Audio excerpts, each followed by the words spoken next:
kebijakan Gubernur NTT jam 5 pagi anak sekolah wajib masuk, langsung dapat protes dari Federasi Guru Seluruh Indonesia. Ini tidak ramah anak. Ombudsman juga memerintahkan untuk dikaji ulang. Pemuda NTT juga berteriak, ini tidak ada hubungannya dengan mutu pendidikan. Bagaimana menurut kalian?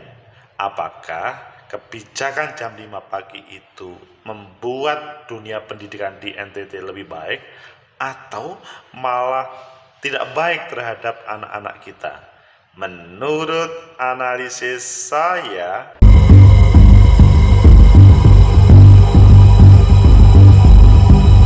Assalamualaikum warahmatullahi wabarakatuh. Salam sejahtera untuk kita semua. Pecinta masa depan negeri, tegakkan kebenaran, lawan ketidakadilan.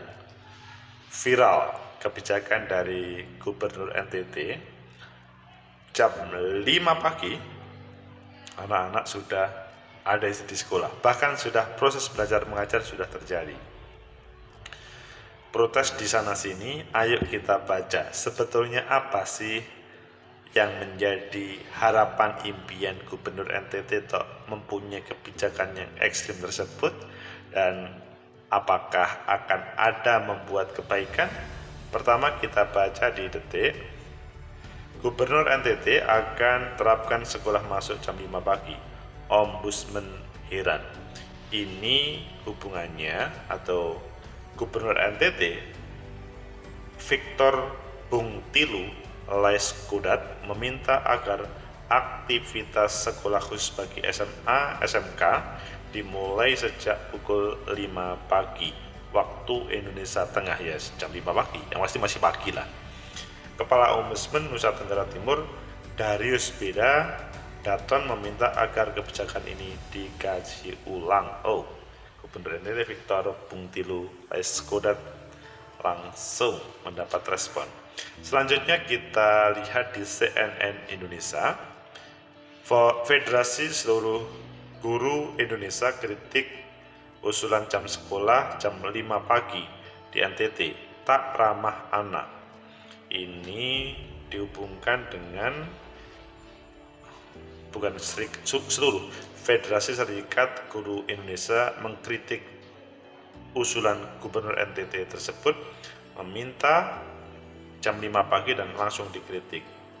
Sekjen FSGI Heru Purnomo mendesak agar rencana kebijakan yang disepakati Pemprov NTT pada Kamis kemarin dibatalkan karena berpotensi membahayakan tumbuh kembang anak. Malah membahayakan tumbuh kembang anak. Kemudian di liputan 6, Pemprov NTT wajibkan siswa SMA dan SMK masuk jam 5 pagi. Ombudsman minta kaji ulang sebagaimana di tempat tadi. Intinya, setelah saya mendapatkan potongan video berisi soal kebijakan tersebut yang disampaikan oleh Pak Gubernur, saya meminta agar kebijakan itu mohon didiskusikan kembali dengan komite sekolah dan orang tua, kata Ombudsman di Kupang. Selanjutnya kita lihat di Tribun, masuk sekolah jam 5 pagi, Forum Pemuda NTT tak ada korelasi dengan mutu pendidikan. Ini sebagaimana disampaikan oleh Forum Pemuda. Kalian pilih yang mana? Oke, kita pilih di FSGI, maksudnya di CNN Indonesia, karena ini kritiknya keras. FSGI kritik usulan jam masuk sekolah jam 5 pagi di NTT tak ramah anak. Dari Federasi Serikat Guru Indonesia mengkritik kebijakan jam 5 pagi. Sekjen FSGI batalkan karena berpotensi membahayakan tumbuh kembang anak. Katanya begini, mendorong pemerintah Provinsi NTT mempertimbangkan kembali kebijakan tersebut karena sangat membahayakan tumbuh kembang anak.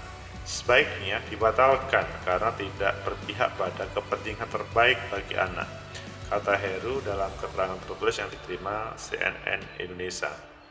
Terpisah Ketua Dewan Pakar FSGI Retno Listiarti juga menyatakan FSGI telah melakukan survei sejumlah guru dan orang tua, dan menurutnya banyak yang tidak sepakat dengan kebijakan baru itu. Bahkan dengan survei. Ternyata banyak orang tua yang tidak setuju dengan kebijakan ini. Responnya beragam, mulai dari faktor keamanan anak saat menuju sekolah, transportasi yang sulit pada pagi hari, dan kesiapan orang tua di rumah yang seperti menyediakan sarapan dan berbagai pertimbangan kesehatan anak. Oh iya ya, siapa yang menyiapkan sarapan? Apakah disediakan oleh gubernur? Berdasarkan informasi yang diperoleh FSGI, kebijakan ini belum dibicarakan dan disosialisasikan kepada para pendidik dan hanya kepada kepala sekolah. Terpotong. Masih kepala sekolah, dan kepala sekolah sangat politis. Dia harus menjalankan, kalau tidak bahaya. Ini bahaya begitu. Sebenarnya banyak pendidik menolak kebijakan ini. Artinya kebijakan ini dibuat tanpa kajian. Retno mewanti-wanti rencana kebijakan masuk sekolah pukul 5 waktu Indonesia Tengah itu bisa berdampak pada tumbuh kembang, kesehatan, dan kemampuan belajar, hingga berkurangnya waktu istirahat dan tidur anak. Apabila anak tidak memiliki waktu tidur yang cukup, maka ada dua fase yang sangat mungkin terganggu dalam jangka panjang.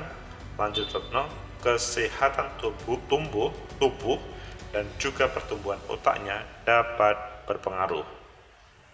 Retno merujuk pada studi yang menyatakan mood anak tidak stabil, mudah marah, sulit konsentrasi ketika melakukan sesuatu, dan mengalami penurunan kemampuan belajar jika kurang tidur.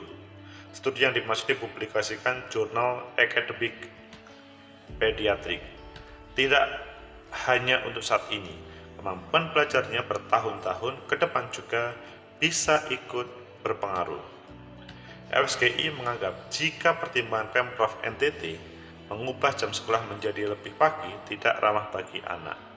3 pertimbangan itu yakni: pertama, sekolah berasrama seperti sekolah Katolik berasrama atau pesantren memulai aktivitas masuk sekolah pada 5 waktu Indonesia Tengah dan diawali dengan ibadah bersama, senam bersama, baru mulai aktivitas kegiatan belajar mengajar. Kedua, aktivitas jual beli di pasar-pasar tradisional di Kota Kupang biasa dilakukan sejak 3 pagi waktu Indonesia Tengah, sehingga kebijakan masuk sekolah lebih awal dipandang sebagai masalah sederhana yang dapat menjadi kebiasaan yang dapat diterima masyarakat. Ketika kajian geografis menyebut bahwa perputaran bumi saat ini begitu cepat dan matahari sudah terbit pada waktu 5 waktu Indonesia Tengah, Heru menilai ketiga pertimbangan itu tidak relevan. Pecinta masa depan negeri, tegakkan kebenaran, lawan ketidakadilan. Jadi 3 hal tadi yang menjadi pertimbangannya, yang menjadi referensi sekolah asrama yang seperti yang di Katolik ataupun yang ada di pesantren. Kemudian jam 3 pagi pun pasar bisa berjalan. Kemudian jam 5 pagi matahari sudah terbit. Apakah kalian setuju atau tidak? Menurut analisis saya, pertama, kebijakan jam 5 pagi dengan 3 alasan itu benar menurut pemerintah, maksudnya pemerintah NTT, tetapi belum tentu benar menurut masyarakat, apalagi orang tua, wali murid, ataupun pihak-pihak lainnya. Keberadaan Merdeka Belajar seharusnya keberadaan pemerintah tidak membuat kacau dalam bagaimana siswa bisa mendapatkan ilmu yang ada. Kalau menurut saya ini adalah membuat lebih kacau. Mengapa? Karena hal yang menjadi kebiasaan itu kemudian dirubah. Namun kalau perubahan itu adalah masuk akal, it's okay. Tetapi kalau tidak, coba bayangkan. Pertama, alasannya kan pertama itu kan tadi di pesantren, di sekolah Katolik itu jam 5 pagi sudah mulai. Itu kan tidak bisa dibandingkan dengan SMA yang umum. Karena apa? SMA umum itu kan mereka tidak hidup di asrama. Jadi harus dibedakan dong.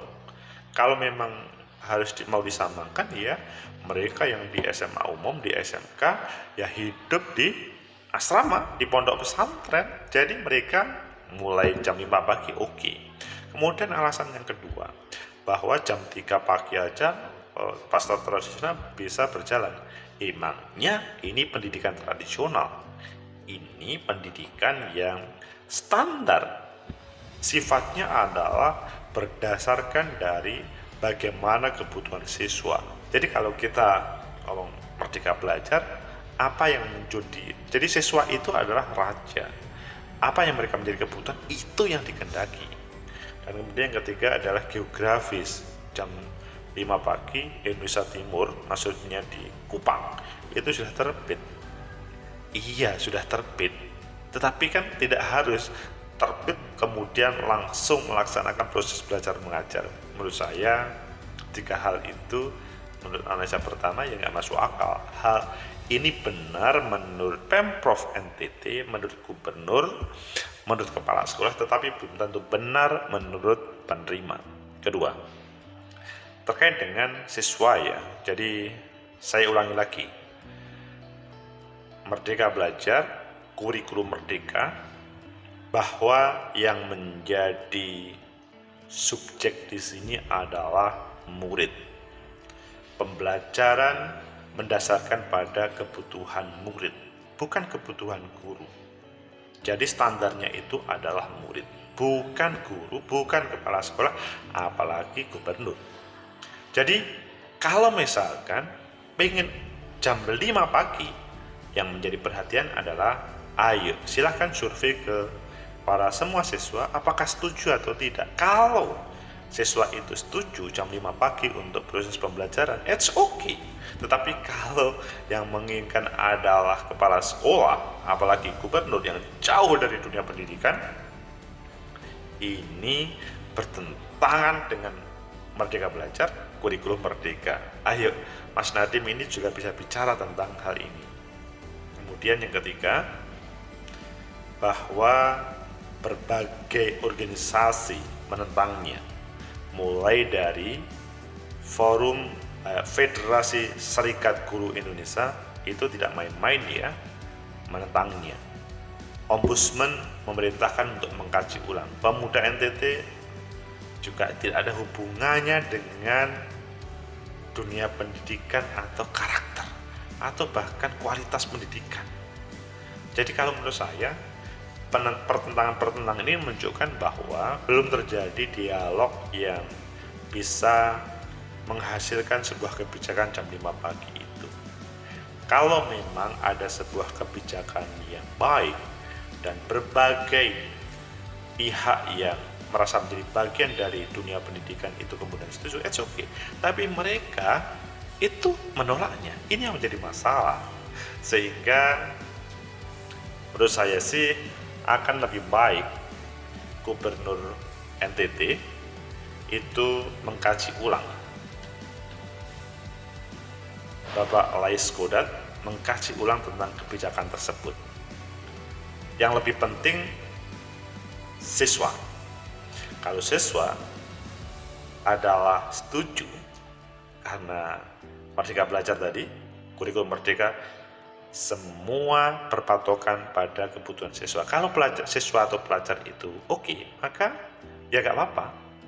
Tetapi pelajar hari ini belajarnya standarnya jam 7, jam 7.15, dan mereka sudah menikmati dunia itu. Perubahan itu bisa terjadi, syaratnya adalah berdasarkan pada kebutuhan siswa.